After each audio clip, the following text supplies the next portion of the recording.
Elena Hart knew how to command a room. She just never expected to still have to. The elevator doors slid open with the hush of money well spent, revealing the grand ballroom of the Langford Hotel, 11 floors above the city that had once chewed her up and spit her out. Now, she walked in with a calm, deliberate grace, the kind that said, "I belong here," even when the air around her insisted otherwise. Crystal chandeliers bloomed above her like frozen fireworks.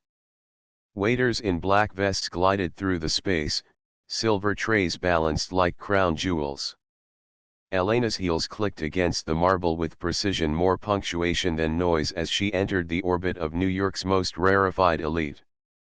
She wore black. Not the safe, classic kind. This was sleek, architectural, bordering on armor.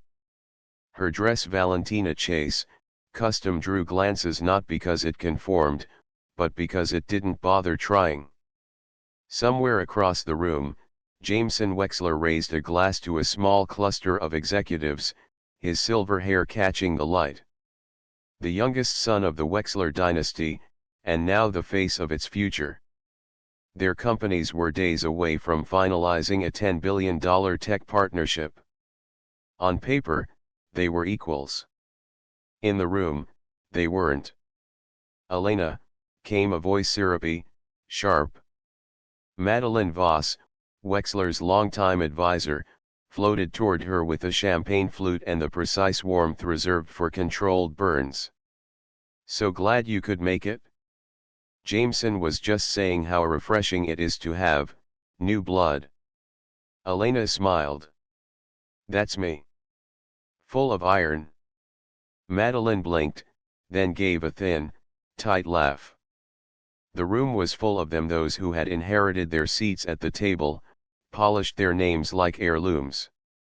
Elena had built hers from nothing. No legacy. No safety nets. Just code, vision, and the audacity to believe she could outwork the system designed to keep her out. And she had. Heart Mind AI had gone from a two-person garage setup in the Bronx to the most disruptive force in predictive analytics. Now everyone wanted a piece. Even the Wexlers. A string quartet played a delicate Mozart piece near the windows, where the skyline glittered with expensive secrets. Elena moved through the room, collecting nods that never quite became eye contact. Smiles that didn't reach eyes. She'd grown used to it. She was reaching for a glass of champagne from a passing tray when she heard it, her name, soft, followed by laughter not meant for public ears. "Can't believe she's the one bringing in the numbers. I mean, look at her. Tech billionaire or TED Talk speaker with a trauma arc. She talks about growing up in shelters like it's a badge of honor. Sorry, sleeping in a subway isn't a business strategy. And the dress. Trying so hard. It's almost cute." The voices were close, half shielded behind a gilded column. Elena stepped back, almost without realizing it.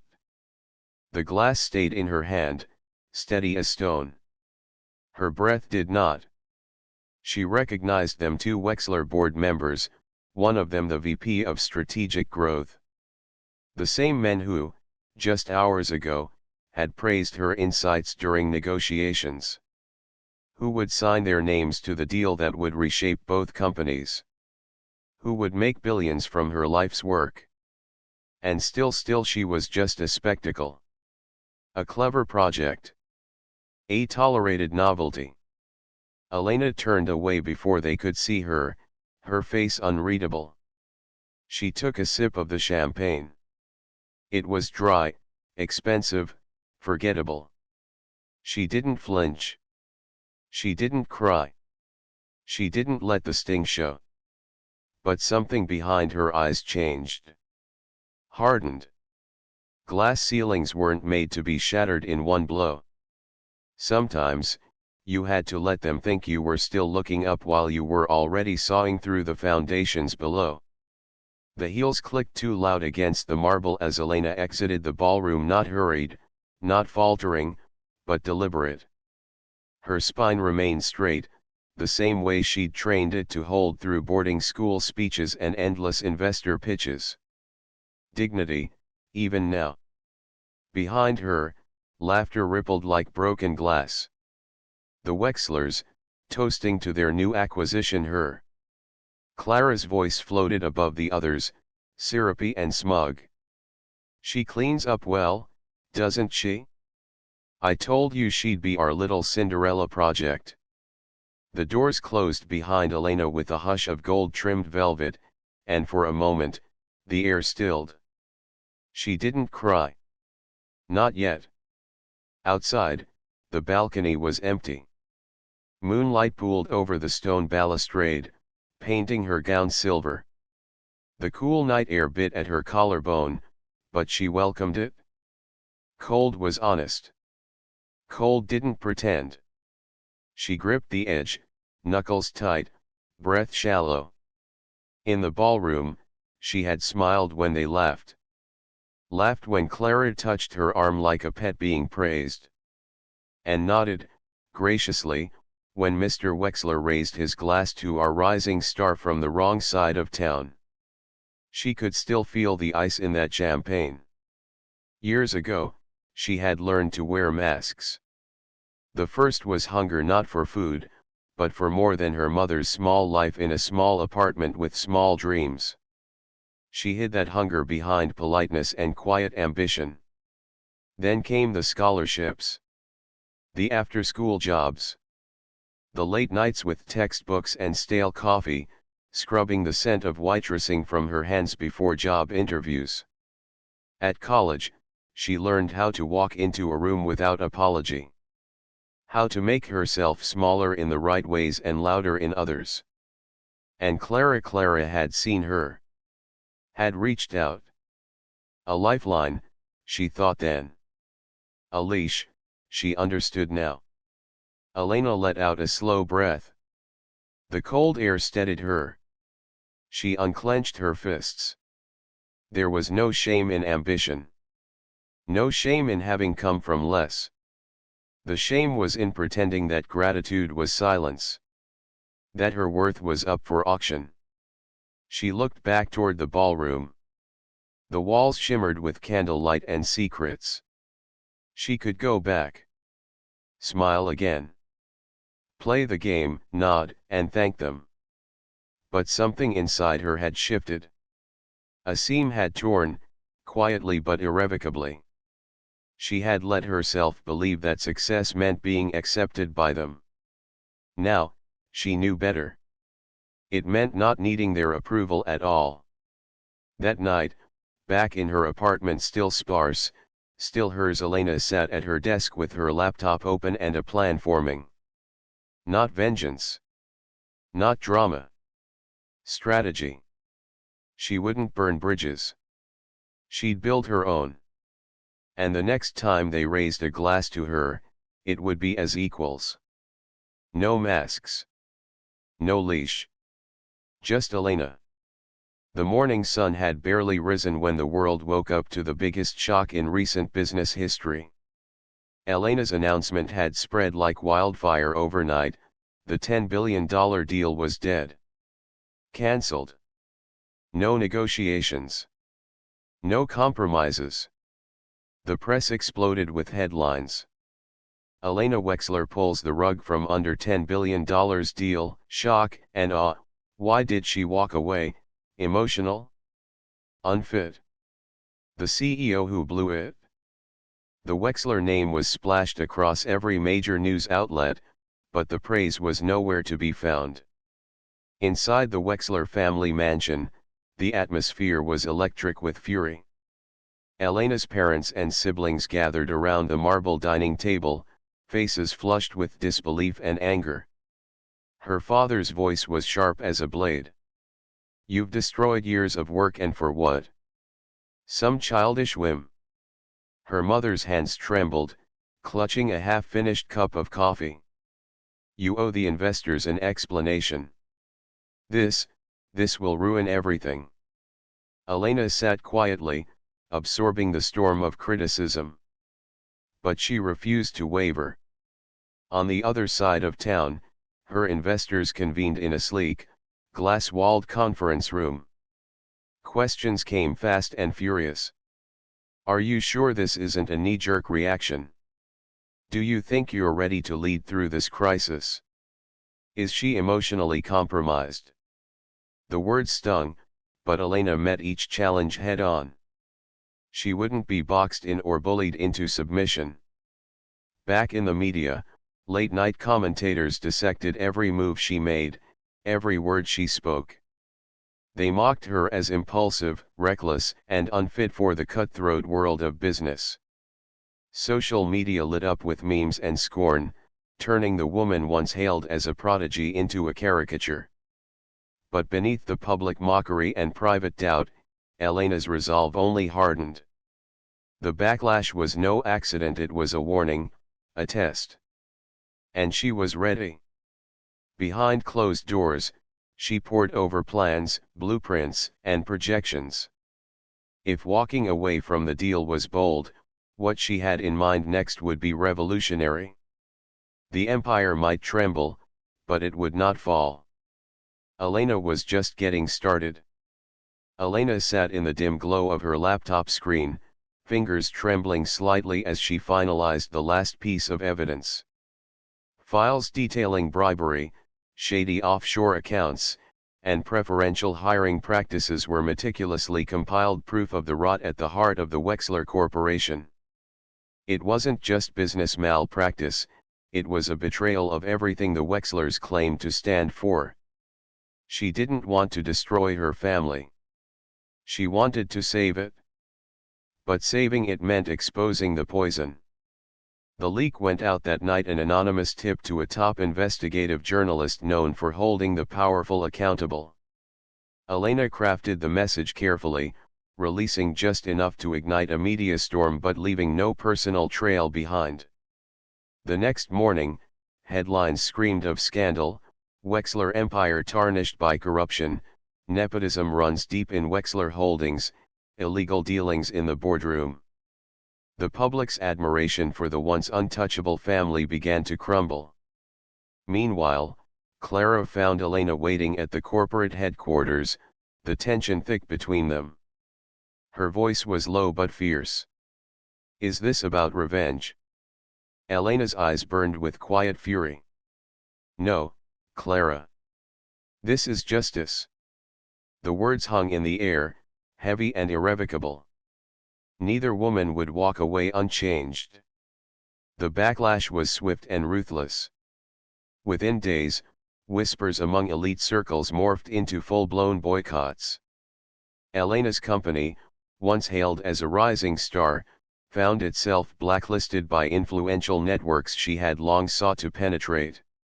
Invitations to exclusive events were rescinded, partnerships suddenly dissolved without explanation.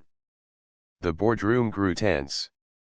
During a closed-door meeting, her closest advisors urged her to tone it down and play nice, their voices barely masking their frustration.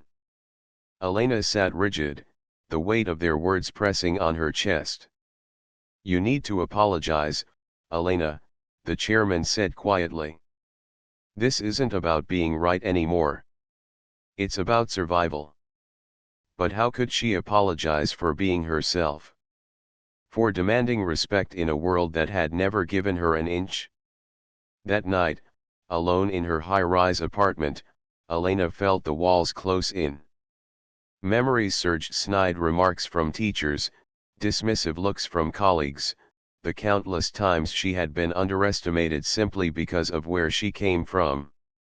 The pain was raw and familiar, as if those old wounds had been reopened just to remind her of her place. Public sentiment turned hostile. Social media churned with criticism, articles questioned her leadership, and trusted allies became distant. She found herself retreating emotionally, locking away the fierce determination that had fueled her rise. Doubt crept in. Had she lost herself somewhere along the way? Was the pursuit of proving her worth this isolation? The next morning, seeking solace, Elena took an unplanned trip to her childhood neighborhood. The narrow streets, worn bricks, and familiar faces greeted her like ghosts from another life. She wandered past the modest houses, the playground where she had scraped her knees, the corner store where she'd bought candy with pocket change. In this quiet, grounding place, Elena allowed herself to breathe, to remember who she had been before ambition clouded her vision. The girl who dreamed boldly, who believed she could break every barrier. Maybe, she thought, reclaiming that part of herself was the first step toward healing. Elena sat alone in her office, the city lights flickering through the glass like distant stars, beautiful, yet cold and unreachable. The weight of the Wechsler's shadow pressed down on her harder than ever. No matter how many deals she closed or how many victories she claimed, the gnawing fear lingered: will they ever truly accept me? Or was she destined to be the outsider, forever judged by bloodline and old alliances? Her fingers traced the worn edge of a photograph on her desk, her mother's smiling face, frozen in time. The woman who had taught her that true power wasn't about fitting in but about breaking molds. Elena closed her eyes, summoning the memory of her mother's voice, soft but unyielding. "They'll never give you their throne, Elena," her mother had said once, "so build your own.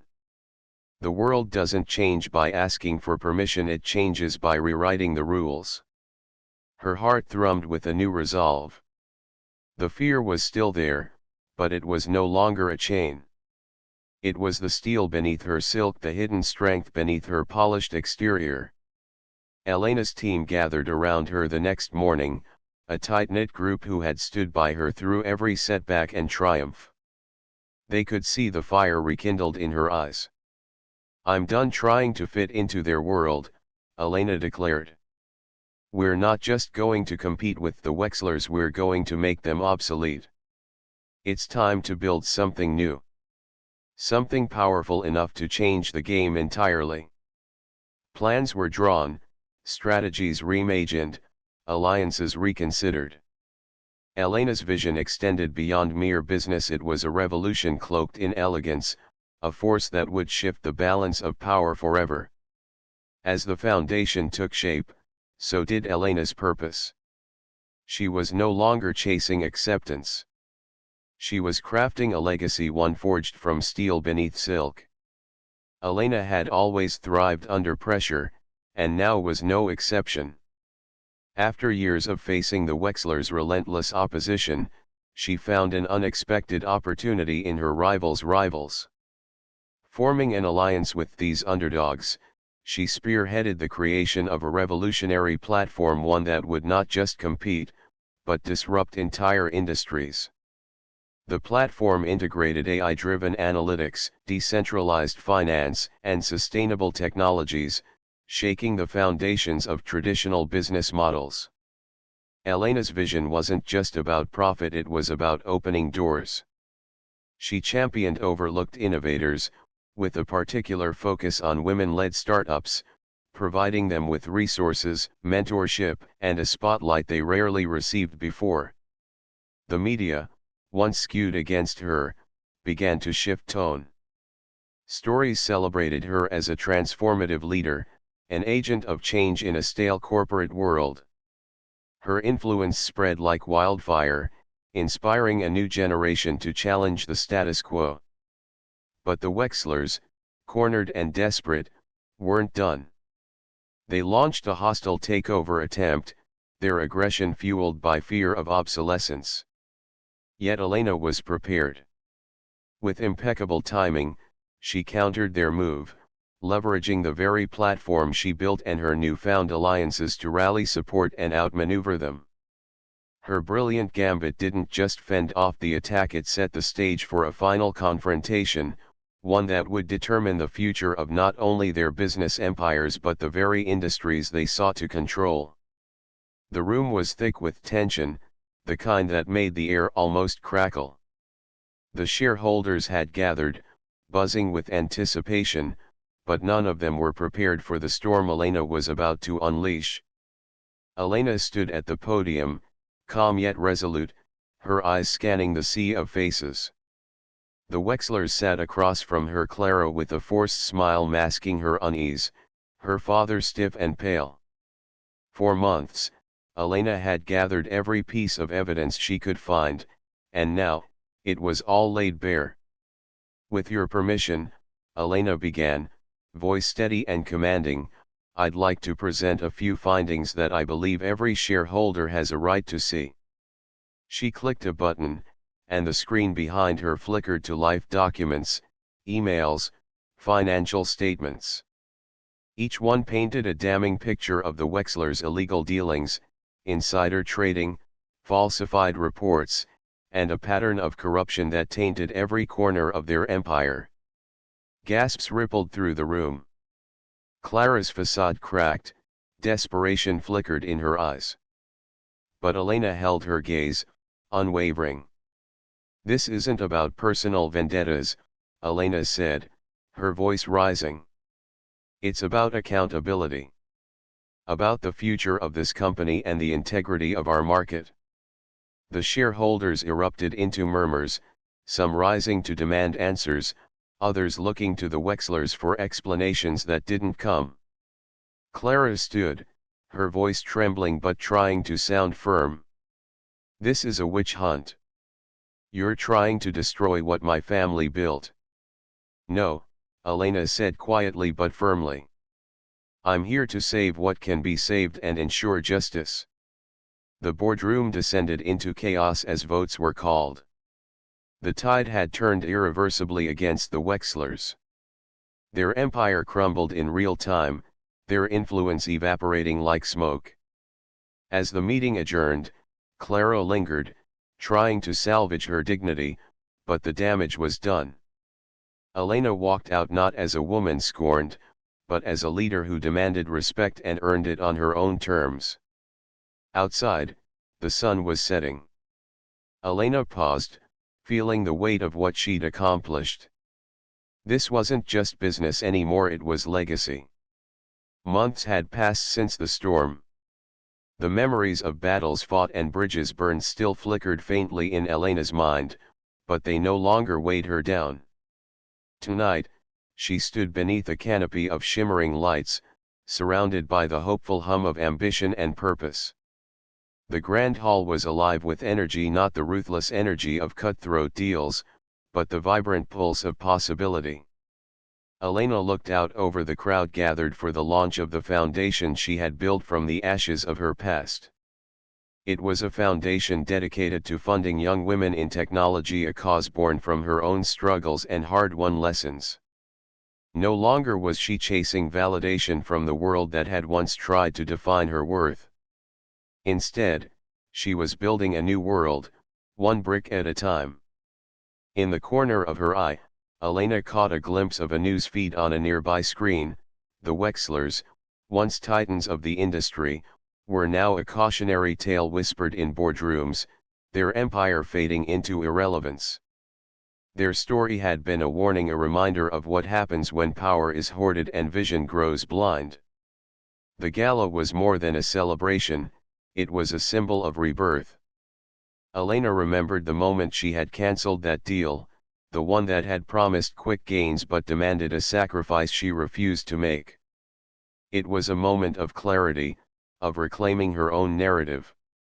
She hadn't just cancelled a deal, she had rewritten her destiny.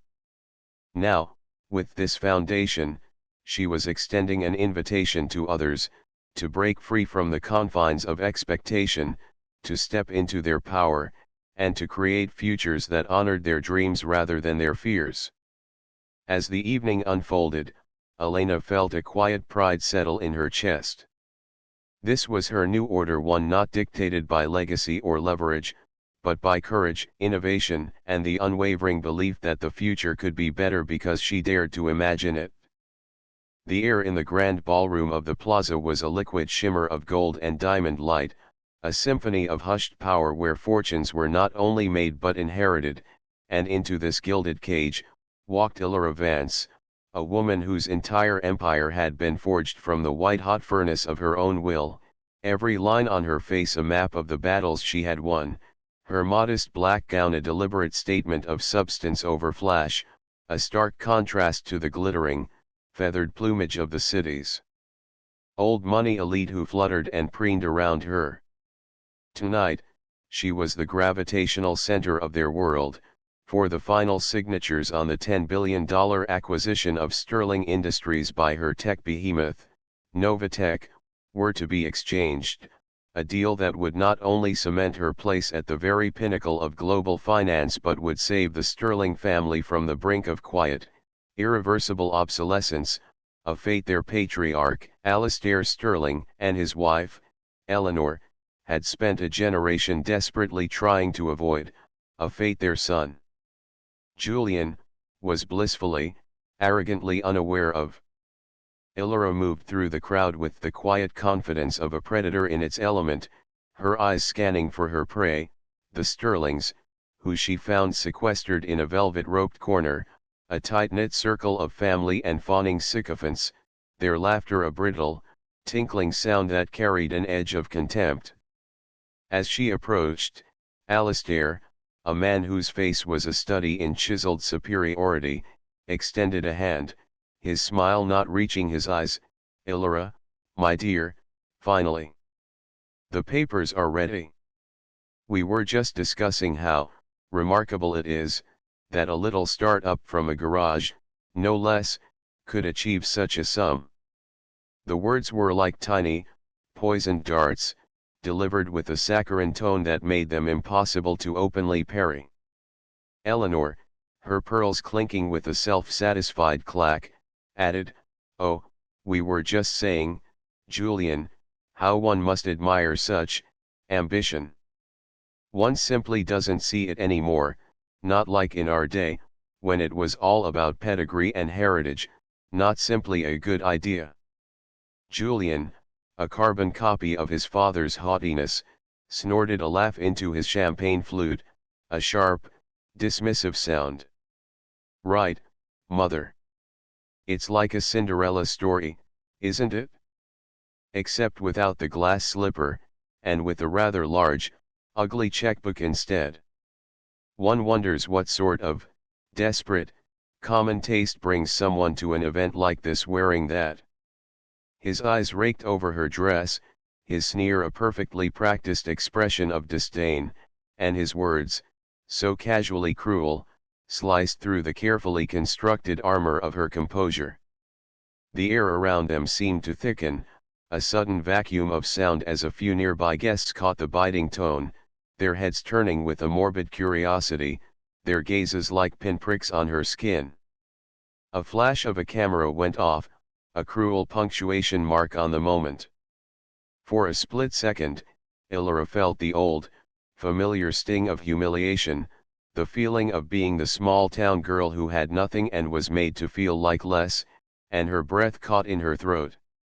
The carefully choreographed facade of her success felt fragile, a house of cards ready to collapse under the weight of their mockery. Her mind, usually a fortress of logic and data, was a whirlwind of raw, burning emotion. She saw her father, a mechanic with grease permanently under his fingernails, who had worked 2 jobs to buy her first computer. She saw the tiny, windowless office where she had lived on ramen noodles and caffeine.